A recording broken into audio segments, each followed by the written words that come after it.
Hey there, and welcome to Paris Charles de Gaulle Airport for another trip report. I've just arrived on an overnight flight from Montreal, and this morning I'll be connecting onwards to London with Air France. My flight from Montreal arrived at Terminal 2E, which consists of 3 gate areas all connected by train. The M gates where I started is about a 5-minute train ride from the K gates where my next flight departs. After stepping off the train at the K gates, I clear security screening here before being able to head to my gate. Overall, it's not the simplest transfer process, and there's a fair bit of walking combined with the train and having to re-clear security. My gate for today is K57, which is at one end of the concourse. This gate area feels super modern and premium, with wood paneling and tasteful accent lighting, as well as housing lots of luxury stores and duty-free shopping.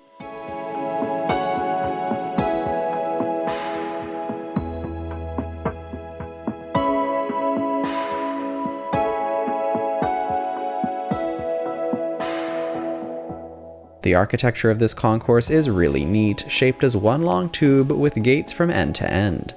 The wood paneling, inset lighting, and curvature gives it a really cool look, with massive windows and nice seating areas at the ends.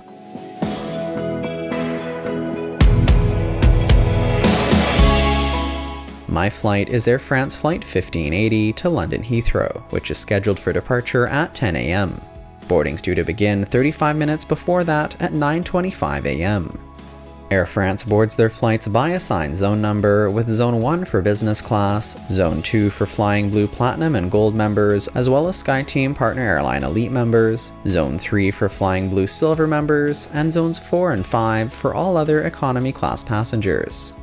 At the gate, there are 2 distinct lines, one for Zones 1 and 2, and the other for Zones 3, 4, and 5. I'm booked in economy class today and have been assigned Zone 4 for boarding. Taking a look at the aircraft we'll be on for the short 1-hour hop across the English Channel, this Air France Airbus A319-100 will be our chariot. This 23-year-old plane was delivered new to Air France back in December 1999 and has operated with them continuously since. As of November 2023, Air France had 13 A319s in their fleet. However, these aircraft are actively being retired and replaced by newer Airbus A220s.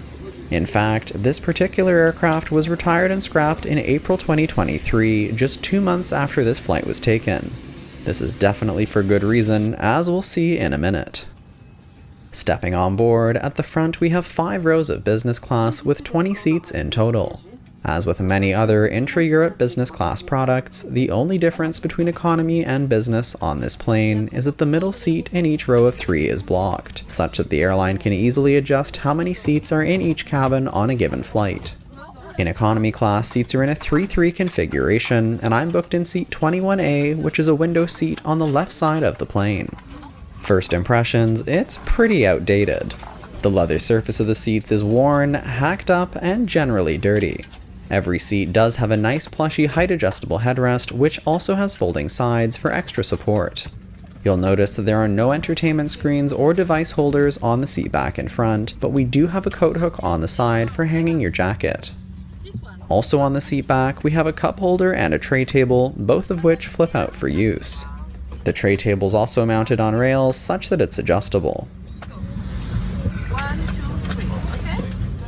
Below the tray table, and arguably the dirtiest part of this whole seat tour, the seat back pocket, which is absolutely filthy. There are no materials kept here, so it's free to store your own items, if you dare. There's another small pouch on the outside edge, which I presume usually holds the safety information card, but that seems to have been taken as a souvenir. In terms of in-seat power, there are USB-A charging ports on the ends of the armrests, but no AC outlets anywhere at these seats.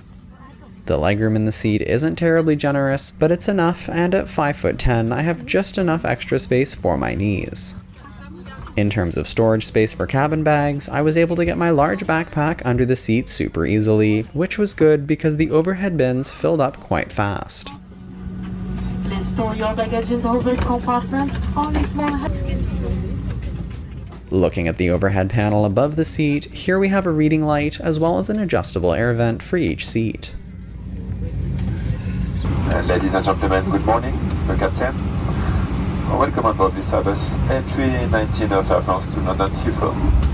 The air traffic control strike is still in progress over at France, and we're sorry to announce that we have a new slot for departure in about 1 hour and 30 minutes. I said 1 hour and 30 minutes. We are doing our best. As boarding wrapped up, the captain came on over the PA system and announced that due to air traffic control strikes, we would be delayed leaving the gate. The initial estimate was a 1 hour and 30-minute delay. However, after 45 minutes, we began our pushback and were on our way to London. Instructions from the crew. During taxiing, takeoff and landing, your hand baggage must be stored in the overhead compartment.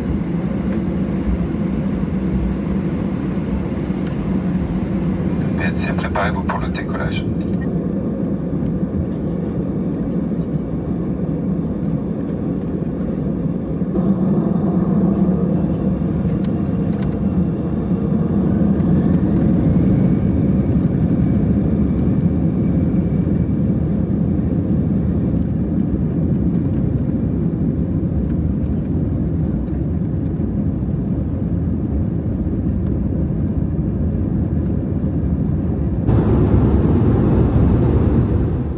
Climbing away from Paris, the actual airtime on this flight is only 45 minutes, so the crew jumped into their service right away. A packet of almond lemon cookies was served as a snack, and a beverage service of water, tea, or coffee was offered as well.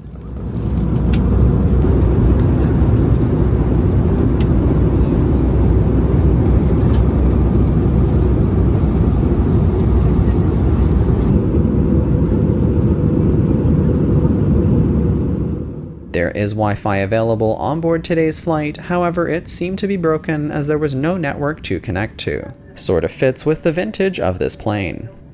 Before long, we were already beginning our descent towards Heathrow just as the crew collected the trash from the service.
Madame, Monsieur, bienvenue à Londres, Aéroport Heathrow.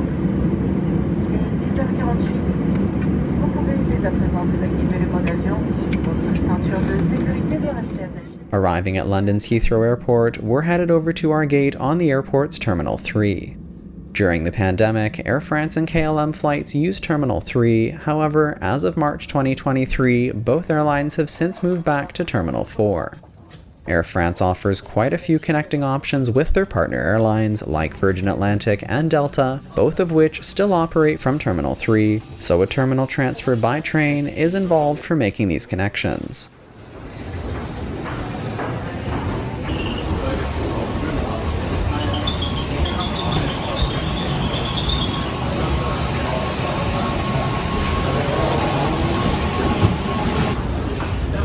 UK, US, EU passport holders, please keep to the left-hand side.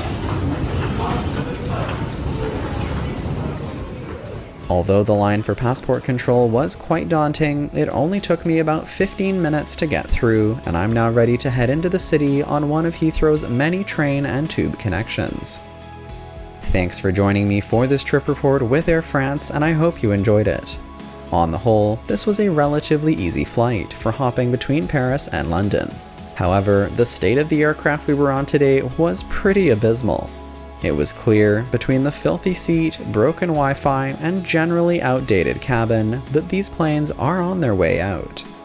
Thankfully, the new Air France Airbus A220s that are now operating this route are super modern, so hopefully I'll get a chance to hop on one of those soon and bring you the full review.